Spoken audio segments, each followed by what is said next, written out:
بسم الله الرحمن الرحيم الحمد لله رب العالمين وبه نستعين على أمور الدنيا والدين وأصلي وأسلم على المبعوث رحمة للعالمين سيدنا محمد وعلى آله وأصحابه أجمعين ومن تبعهم بإحسان إلى يوم الدين أما بعد إخواني وأخواتي السلام عليكم ورحمة الله وبركاته يحملكت سلا ود وندماتشن أستاذ نور الدين جمال لج عاتكان من لاي اندالج بزوجاتشو إيتايقاتشو هناو وديت يامران اندهونم بزوجاتشو ما وقت فلقالاتشو يحملكت يزهن ملس يزون دمي كربلاتشو تسفى درقالو أستاذ نور الدين جمال بتأيبكت مسارات عاتكان بمن ملكت كمستشفى الحرس الوطني كيز هيستوري وينم ያለችበትን ሁኔታ የሚገልጽ አንዳንድ ነገሮችን በወረቀት ላይ አስፍረው እንዲሰጡ ጠይቃቸው ብዬ እሱን ጠይቋቸው ወደ 4-5 ገጽ ተቅሪር ወደኔ ልኮብኝ ነበር። ይህንንም እንዳየሁኝ አቲካ ምን ላይ እንዳለች ራሴ የማላቀውን ነገር ሁሉ ተገንዝቤያለሁ። አቲካ ከአንድም ሁለትም 5 ችግሮች አሉባት። እነርሱ ደግሞ ገና ያልደረሱበት እኔ እዚህ ተቅሪሩ ላይ የተረዳሁት አንዳንድ ሌላ 2 ችግሮችንም ልደርስበት ችያለሁ ማለት ነው። የመጀመሪያው ችግር እخواني ወአخواتي ልባችን በ4 ክፍል የተከፈለ ነው። ከላይ 2 አለ፣ ከታች 2 አለ። ልጃችን አቲካ ከላይም በኩል ከታችም በኩል ቀዳዳ አላት። በአጭሩ ለመግለጽ ከላይ ያለው ቀዳዳ አርቴሪያል ሴፕታል ዲፌክት ወይንም ASD ይባላል። ከታች ያለው ቀዳዳ ደግሞ ቬንትሪካል ሴፕታል ዲፌክት የሚባል VSD ይባላል። ይሄ በ70% አዲስ በሚወለዱ ህፃናቶች ላይ የሚታይ ነገር ነው። ኮመን የሆነ ነገር ነው። እነዚህ ቀዳዳዎች በአብዛኛው እስከዛሬ ድረስ በተደረገው ጥናት መሰረት ASD የላይኛው ቀዳዳ፣ VSD የታችኛው ቀዳዳ በአብዛኛው የሚታየው በሴቶች ህፃናቶች ላይ ነው። ይህ ከላይ ያለው ቀዳዳ አቲካ ላይ ላርጅ ሆኖ ነው የሚታየው፣ ትልቅ ሆኖ ነው የሚታየው። ለዚህም ሲል በዚህ ቀዳዳ የተነሳ ልጃችን አቲካ ሃርት ፌይለር ሁሉ እያጋጠማት ነው፣ የልብ ድካም እያጋጠማት ነው።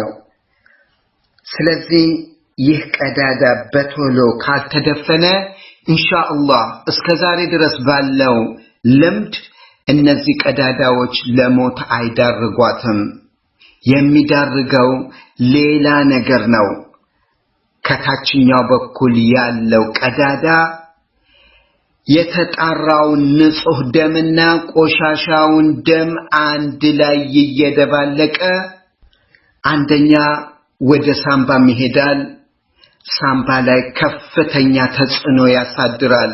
በዚህም ምክንያት እጅግ በጣም አደገኛ የሆነው ሳምባ ላይ በሚደረገው ተጽዕኖ የተነሳ ኮንጀስቲቭ ሃርት ፌይለር ወይንም ከባድ የልብ ድካም ሊመጣባት ይችላል።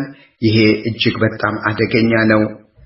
ሁለተኛው ደግሞ ይህ ያልተጣራ ደም ወደ ሰውነቷ እየተሰራጨ ልጃችን አቲካ ላይ ሳይኖሲስ የሚባለው ቆዳዋ፣ የእጅና የእግሯ ጥፍር እንዲሁም ምላሷ ወደ ብሉሽ ወይንም ወደ ሰማያዊነት ከለር ይይዛል ማለት ነው።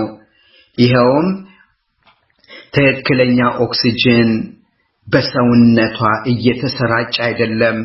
ያ ቆሻሻው ደም ካርቦን ዳይኦክሳይድ ነው ያዘው። ኦክሲጅን ይዞ ነበር ወደ ሰውነት ክፍል መሄድ የነበረበት በዚህ ቀዳዳ ምክንያት ቆሻሻው ደም እየሾለከ ወደ ሰውነቷ እየተሰራጨ አሁንም የቆሸሸ ደም እዛው ሰውነቷ ውስጥ ይቀራል በዚህ የተነሳ የሰውነቷ ከለር ወደ ሰማያዊ ከለርነት ይይዛል ማለት ነው ሶስተኛው የአቲካ ችግር overriding of aorta የሚባለው ነው ይሄ ምን ማለት ነው ኤሮታ ማለት ይህን የተጣራውን ደም ከልብ ወስዶ ወደ ሰውነት የሚያሰራጨው ነው ይህ የደም ስር ከተፈጥሮ ነው እዛ እናቷ ሆድ ውስጥ ያለች ይሄ ሁሉ የተከሰተው በ8 ሳምንታት ውስጥ ነው ይሄ ቀዳዳውም ሁሉም ነገር የተከሰተው በ8 ሳምንታት ውስጥ ነው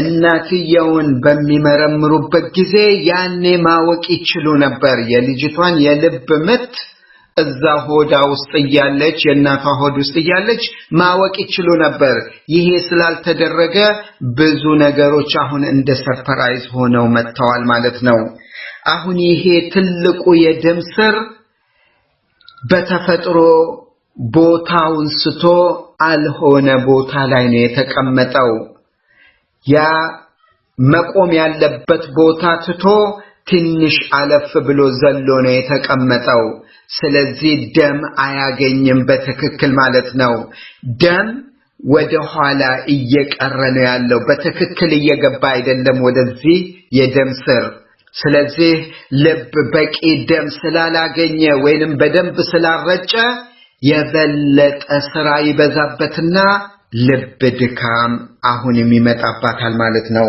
አራተኛው ችግር ደግሞ ትራይካፕሲድ ቫልቭ የሚባለው እንደዚሁ አብኖርማሊቲ አለው ይሄ ጎርጓዳ የሆኑ 3 ነገሮች ደም ወደ ሰውነት በሚረጭበት ጊዜ እዛ ውስጥ ተመልሶ እንዳይመጣ የሚከላከሉ ናቸው እነዚህም አብኖርማል ሆነው ነው የተፈጠሩት ማለት ነው ይሄ አራተኛው ችግር ነው ልብ የቻለውን ያህል ጨምቆ ወደ ሰውነት ሲያስተላልፍ ያንን ያስተላለፈው ደም ወደ ኋላ እንዳይመለስ የሚከላከል ነበር እነዚህ 3 ጎርጓዳ ነገሮች አብኖርማሊቲ አላቸው አሁን ልብ ሙሉ ለሙሉ ደሙን ያስተላለፈ ስላልሆነ ከፍተኛ ፕሬሸር ወይንም ተጽዕኖ አለበት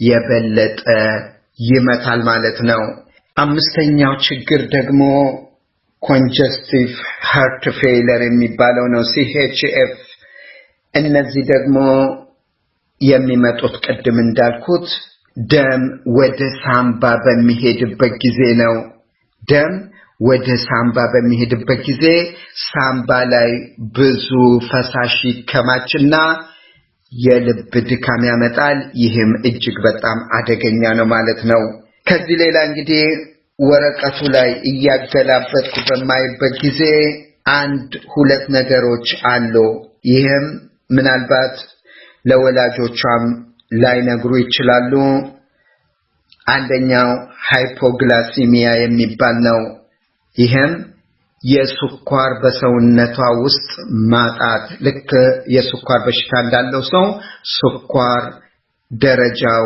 ወደ ታች ሌቭሉ እየወረደ ነው 1-2 ጊዜ ያንን ትሪት አድርገውታል ሌላው እዚሁ ወረቀት ላይ ያገኘሁት ወይንም ተቅሪል ላይ ያገኘሁት vision impairment ይባላል አይኗ ትክክል አይደለም ምናልባት ልታይ ትችላለች ወይ ላታይ ትችላለች ይህንንም ለወላጆቿ የነገሩ አይመስለኝም ለኡስታዝ ኑረዲን ነግሬዋለሁ እህታችን አቲካ ያለባት ችግር ይሄ ሁሉ ነው እንግዲህ አሁን ኡስታዝ ኑረዲን በመምለካ ውስጥ ያሉትን ሆስፒታሎች በሙሉ ጠይቀዋል ይህንንም ወረቀቶች ወደኔ እንዳስተላለፈ እዚህ ምሰራበት ሆስፒታል ውስጥ የልብ የቀዶ ጥገና ባለሙያዎችን አንዳንዶቹን አናግሬያለሁ እዚህ አገር ብትመጣሉ ይህች ልጅ ይህን ሁሉ ችግር እስክንቀርፈው ድረስ ምናልባት 2 ወር ያህል ሆስፒታል ሊያስተኛት ይችላል። እጅግ በጣም ውድ የሆነ ነገር ነው።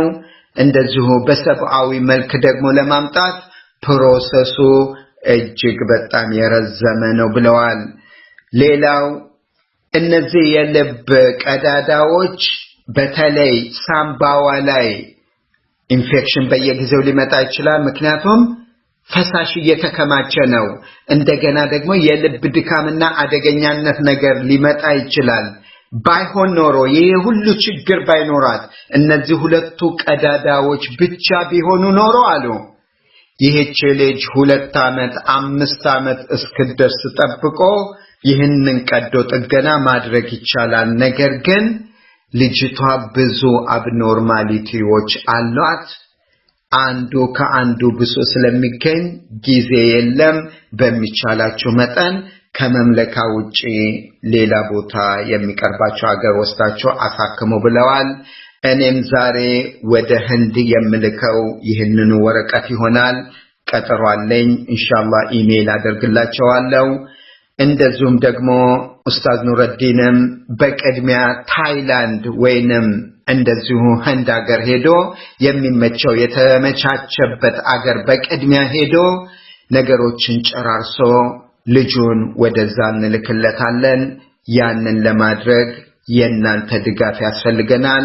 መጀመሪያ እጃችሁን ወደ አላህ እንድትዘረጉ ነው። እንደዚሁም ደግሞ አላህ ባስቻላችሁ መጠን በሁሉም እርዳታ ከኛ እንዳትለዩ ነው። ወጀዛኩሙላሁ ኸይር። ወሰላሙ አለይኩም ወራህመቱላሂ ወበረካቱሁ።